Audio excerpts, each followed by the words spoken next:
Azərbaycan Prezidenti tərəfindən sosial müavinətlərin və təqaüdlərin artırılması ilə bağlı sənəd imzalandı və beləliklə sosial paketin növbəti elementi olan müavinətlər və təqaüdlərdə artımlar reallaşdı. Nəzərə alsaq ki, 23 dekabr 2024-cü il tarixli sərəncamı ilə Cənab Prezident Nazirlər Kabinetinə sosial müavinətlərin və eləcə də təqaüdlərin artırılması ilə bağlı təkliflərin hazırlanmasını tapşırmışdır.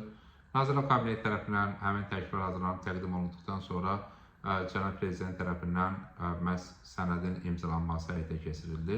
Bununla da sosial paketin növbəti elementi müavinətlər və təqaüdlərin artırılması reallaşdırıldı və təbii ki, bu xüsusən də müavinət, həm aylıq müavinət alan və təqaüd alan vətəndaşlarımızın sosial təminatın yaxşılaşdırılması baxımından vacibdir.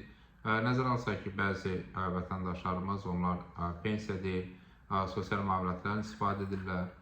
Eyni zamanda təqaüd alan vətəndaşlarımızın da kifayət qədər çoxdur.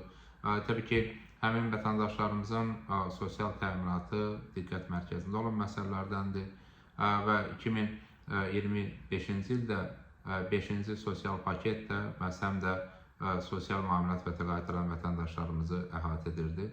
Bir də xatırlatmaq istərdik ki, bütövlükdə sosial paket 3 milyondan artıq vətəndaşımızı əhatə edir.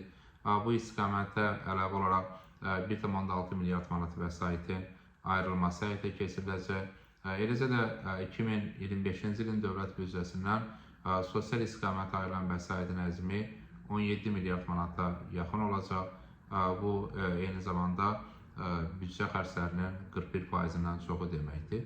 Bu baxımdan sosial paket dərinləşir və daha öncə baş verən əmək və pensiya artımları ilə yanaşı biz artıq sosial paketdə sosial müavinət və təqaüdlərdə artımları müşahidə etdik. Bu baxımdan bütövlükdə sosial paketin dərinləşməsi, daha çox sosial proqramların reallaşması prioritet olaraq qalmaqdadır.